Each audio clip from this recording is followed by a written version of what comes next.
Hello everyone and welcome to the third lecture in the series Python Intermediate to Expert. In this video, I will be telling you about two very famous packages in Python, Matplotlib and SciPy, and how you can use the same. So first, let's talk about the Matplotlib module. So the Matplotlib is an amazing visualization library in Python for 2D plots of arrays.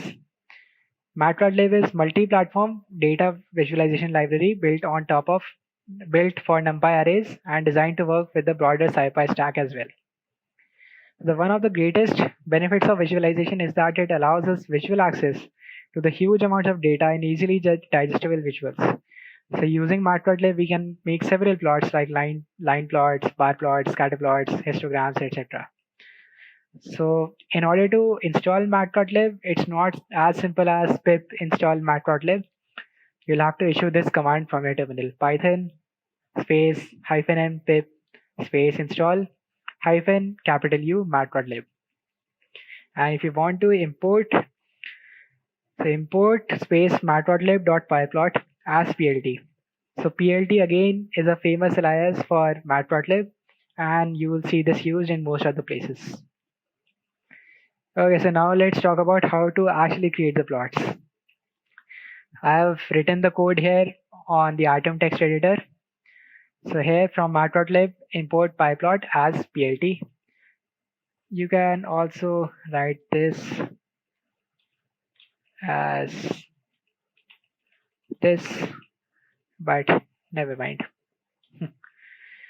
So I'm creating two array lists x and y with the values here, and I'm simply calling the function plt.plot x comma y.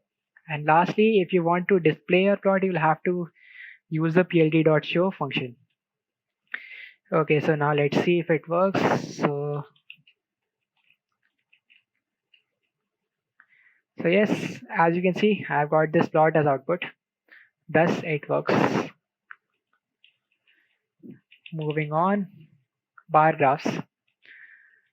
So I've written the code to make the bar graphs here. I'm again just initializing the same two functions, lists, but I'm just calling the bar function instead of the plot function, line function. Okay, so let's run this and see. And yes, we have got a bar graph as output. Histograms. So when you want to make a histogram, you'll have to call plt.hist and not plt.plot or hist bar, etc. And you also need just one array. So here I'm using just the array y, lists y, sorry, with the values 10, 5, 8, 4, and 2. So let's run this function and see. And yes, I did get a histogram with 2, 4, 5, 8, so on. So 2, 4, 5, 8, and 10. Okay, and scatterplot is the last plot we'll look at. So if you want to make a scatterplot, you simply have to call the dot scatter and not dot histogram, whatever. So let's close this file and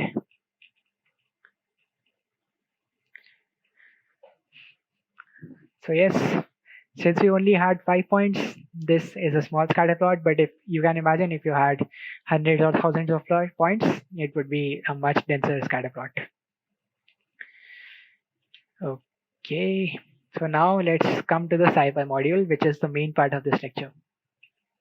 So SciPy is a Python library that is used in solving many mathematical equations and algorithms. SciPy is designed on top of NumPy, and it gives more extension of solving scientific and mathematical problems, some of which are listed like finding the rank of the matrix, inverse of the matrix, polynomial equations, LU decomposition, etc. SciPy has many user-friendly and efficient and easy-to-use functions that can help you solve complex problems like numerical integration, interpolation, optimization, etc. So if you want to install SciPy, you can simply run pip3 install SciPy, pip3 if you have Python 3, and you can simply call import SciPy in your code file to use the functions from the SciPy library. Great, so the first function we want to talk about is to find the determinant of a matrix. This is useful in linear algebra. So let's talk about it. I've written its code here in the Atom text editor. I'm importing the NumPy library and creating a NumPy array. Then I'm importing the linalg part of the SciPy library, and I'm printing the determinant of the array A. Let's see. Wait. I'm also doing a couple of other things in this file, so you might see those outputs also, but ignore them for now. So yeah, the first output is 3, which is the determinant of this array. Okay, and then the next thing we want is the PLU decomposition, which you can simply call by running the linalg.lu function. You have to pass the array you want to find the LU decomposition of as the argument, and you can simply get 3 different outputs, P, L, and U, as I've called them here. So if you see it, I have printed 3 outputs, and then I'm printing the dot product, which is the LU decomposition. So the first is P, then I'm getting the L and U, and this is the L dot U matrix. Okay, and then eigenvalues and eigenvectors. So this is also a common scientific calculation. You can also do this easily by simply writing linalg.eig and parenthesis array, name of array. Then you can get the eigenvalues and the eigenvectors both, and I'm just printing them out for you to see.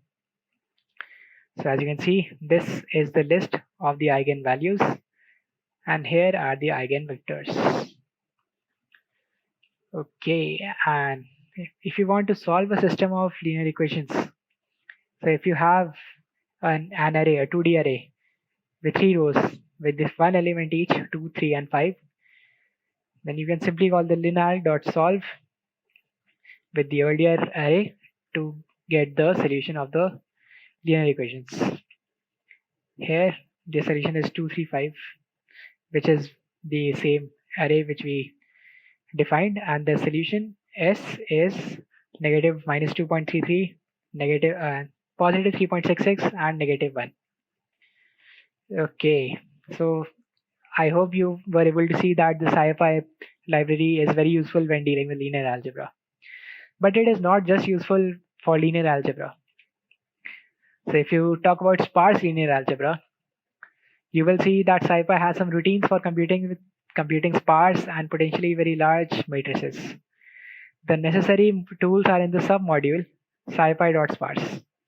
Scipy.lineal dealt with normal linear algebra, but scipy.sparse deals with sparse linear algebra. So now let's talk about how to construct a large sparse matrix. So you'll have to import sparse submodule from the SciPy module, and you can simply call sparse.lil matrix, and inside this argument part you are passing a tuple, which is a row-based linked list sparse matrix. Then I'm simply printing out the sparse matrix, and I'm just assigning some variables using the setDiagonal method, and I'm printing the matrix again. Let's see what it does. So as you can see, I have got a very large output because it was a 1000 cross 1000 matrix. So I'll just show it to you over in a glance. So as you can see, the elements listed here along with their indices. Okay. So now let's talk about the next part, which is solving linear algebra with sparse matrices. So if you want to convert a matrix to sparse row format, you have to use the 2CSR method. And A is now a compressed sparse row format of A is now the same matrix A, but in compressed sparse row format. Now I'm declaring a new NumPy array called B, and this has random elements. Now I'm just simply sparsely solving for the matrix A with the matrix B. 1000 here because the number of elements have to be common. the size of the array has to be common, and I'm just printing out the answer. So if I run this, so as you can see, I was able to get this tuple as the output, which is correct if you do the same mathematically on pen and paper. But SciPy just removes the need for all those computations. Okay, so now let's talk about integration. SciPy also lets you do integration. Single integrals. So you can do single integrals in this way. You can call the scipy.integrate.quad function and pass it three arguments, f, a, and b, where f is the function to be integrated and a and b are the upper and lower ranges of the x limit. So here we have an example of integrating the function e to the power x negative x square over 0 to 1. We'll use lambda expressions for the same. I'll tell you about lambda expressions later on, but it will be quite intuitive. So here we are first importing the scipy.integrate module. Then we are creating the variable f, which has a lambda of x and the expression np.exponential minus x square. Then finally the variable I just contains the integration of this function from 0 to 1, and I'm printing it out. So let's run this and see. So as you can see, I got a tuple as output, a tuple with two elements, 0.6666 and 7.4 into 10 to the power minus 15.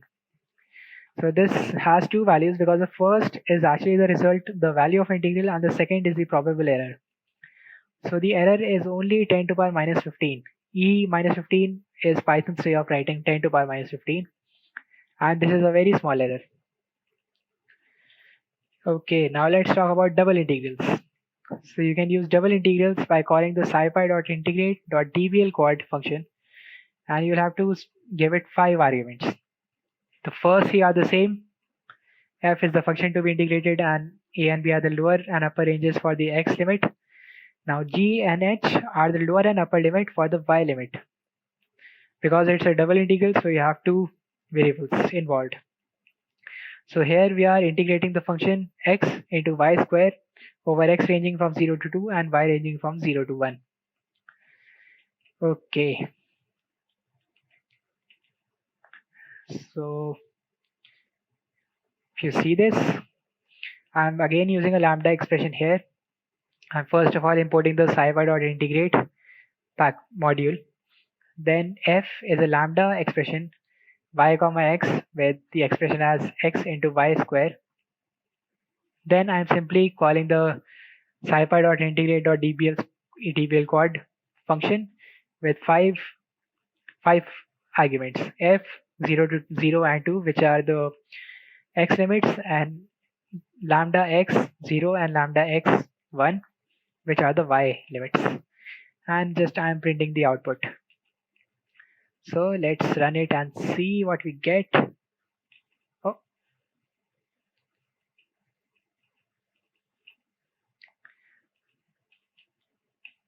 What am I doing? So yeah, this is the output for this double integration. The output for the single integration was this. I had mistakenly showed you the output for the double integration earlier.